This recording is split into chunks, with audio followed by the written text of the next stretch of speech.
Ce colloque régional se révèle comme une occasion inédite pour passer en revue les acquis liés à la participation des forces de défense et de sécurité dans la croisade menée contre la pandémie du Covid-19. L'action combinée de l'armée et de la police dans le dispositif de riposte est d'une grande portée. Les forces de défense et de sécurité sont en première ligne et cette dynamique opérationnelle place aujourd'hui le Bénin en pole position.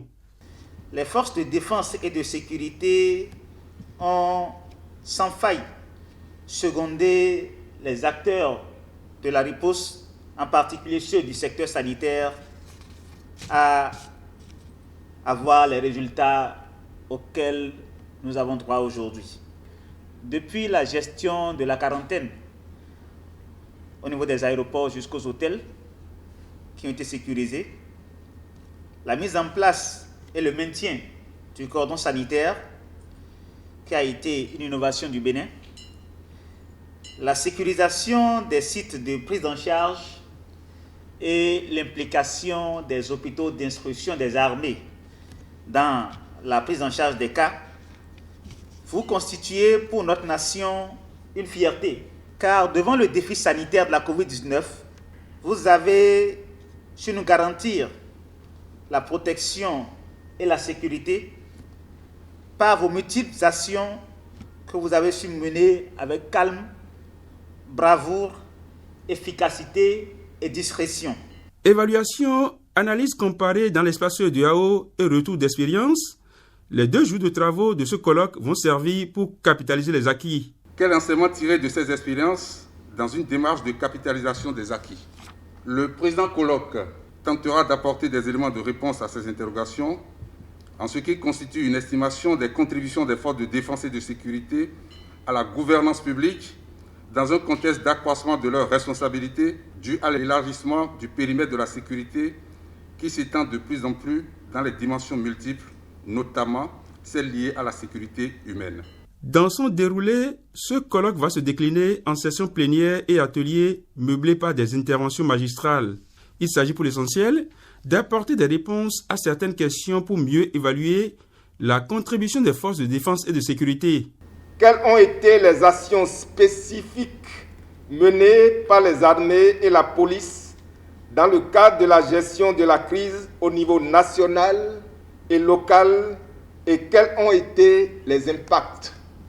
Les acteurs étaient-ils bien préparés à mener ces actions et ont-ils pu assurer la continuité du service et des opérations pendant la crise? Ces interrogations trouveront davantage de réponses au cours des travaux du présent colloque. Je puis vous dire que quelques enseignements fondés sur des analyses structurées autour de quelques questionnements ont pu être tirés de la participation des forces de défense et de sécurité à la gestion de cette crise. Le devoir de protection des populations demeure l'une des missions cardinales au cœur des interventions de la Grande Muette. Et en cette matière, l'expérience du Bénin est bien prometteuse. L'expérience du Bénin a été d'autant plus prometteuse que très tôt le pays a réussi à circonscrire les zones de propagation de la maladie et à maîtriser son évolution. Nos forces armées et de sécurité publique, déjà sursollicitées, disposent-elles toujours des moyens nécessaires pour assurer la continuité de nombreuses opérations de protection des frontières et de sécurité de proximité. À cet égard, je voudrais renouveler, pour terminer, l'engagement et la disponibilité de la Fondation Konrad Adenauer a toujours œuvré aux côtés des nations qui privilégient les choix de politique sécuritaire efficaces et susceptibles de contribuer au développement. Du déploiement du personnel médical sur le terrain jusqu'au suivi des mesures barrières, en passant par l'assistance, la prise en charge et le traitement, la riposte contre la pandémie du Covid-19 se poursuit et les cas recensés sont encore loin de l'hécatombe annoncée par certaines thèses alarmistes. La région ouest africaine résiste à cette crise sanitaire. Quant au Bénin, il a enregistré, à date du 15 août 2020, 2063 cas confirmés, 1698 guéris et 40 décès.